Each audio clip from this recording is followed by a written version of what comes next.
Business then from Stephen here on set, starting with the markets. Are they getting anything of a Janet Yellen boost, Stephen? Yeah, the Chair of the Federal Reserve gave Wall Street something to cheer about in her decision yesterday, or rather the American Central Bank meeting. The decision was no change to interest rates for now, but they would slow the pace of rate rises planned for this year. Now that, coupled with reasonably positive forecasts for the American economy, helped Wall Street, and it's carrying over into trading on the markets today. Over in Asia, we saw gains on most of the markets during the trading day. The exception is the Nikkei in Japan, which slipped back into the red just before it closed. That's as the yen got stronger against the dollar, but you can see gains there in the other Asian markets. Here in Europe, positive start to the day as well. The main markets all trading up, the exception of Paris' CAC 40, actually, which started in the green but has just turned slightly into the red at the open. The shares in the mining company Rio Tinto, I can tell you, in London are up around 4% after it announced that it had replaced its CEO.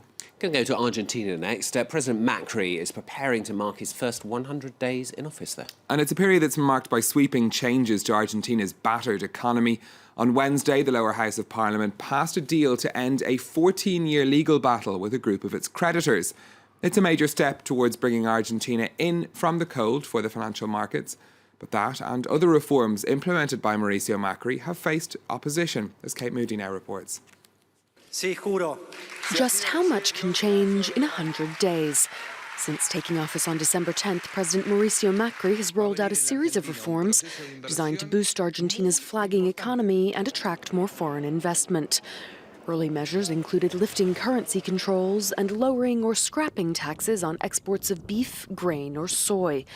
One of his most symbolic victories came on Wednesday as the lower house of Congress approved a repayment deal to end a 14-year battle with a group of Argentina's creditors. We need to open the door, and that means stop with the conflicts in the world, stop with arguing for things that don't help Argentina to develop. But the deal with the so-called vulture funds has also sparked anger. Former government workers protested on Wednesday, saying they'd been laid off to finance the repayment plan. Another source of concern has been the high cost of living. Inflation approached 40% last year, and prices jumped even more in December after Macri allowed the peso to float more freely on the global market. We're facing 2016 with new prices, but with last year's salaries, so the money doesn't represent as much. Until we have pay rises, we're going to have social discontent. Macri's economic and political agenda has been broadly welcomed by the international community. Next week, Barack Obama will become the first American president to make a state visit to Buenos Aires in nearly 2 decades, a trip Macri has cast as a chance to showcase his vision of Argentina's future. Some more of the day's business headlines for you next. Shares in the Japanese conglomerate Toshiba have plunged by 8% after reports that its accounts were under investigation in the United States. According to Bloomberg, the US Justice Department and market regulators are looking into allegations that the firm hid $1.3 billion in losses at its nuclear power division. Pre-tax profits at the British fashion brand Ted Baker rose by more than 20% in the year to the end of January. Earnings were boosted to over €74 million by a jump in online sales, which were up by 40%. Ted Baker bucked the trend of many retailers, which are suffering from a drop in demand during the mild winter. And America's largest coal miner has warned it could go bankrupt as it wrestles with falling demand and increased regulation.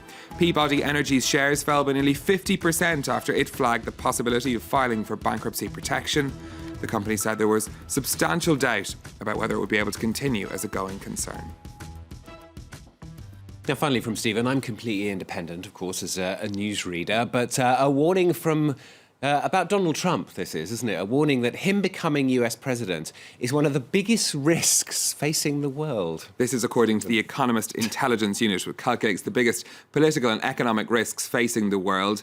They've ranked Donald Trump as US president of 12 out of 25 on a scale of risk, according to the EIU. That was the same score given to jihadi terrorism. Now, the report points to Mr. Trump's comments on trade, China and the Islamic State as factors which could create economic and political damage if he were to be elected president. But the EIU does say that it doesn't expect him to beat Hillary Clinton if she's nominated for the Democrats. It's also worth pointing out that Donald Trump doesn't feature in the top 5 risks facing the world. Here they are: hard landing in China, a new Cold War with Russia, an emerging market debt crisis, fractures in the EU over the migrant crisis, and a Grexit still on their top 5 list of possibilities, Greece leaving the Eurozone. A Brexit, though, ranks lower again. It's in the top 10, but it's below Donald Trump. OK, Donald Trump becoming president, a world risk, apparently. Stephen, thank you very much.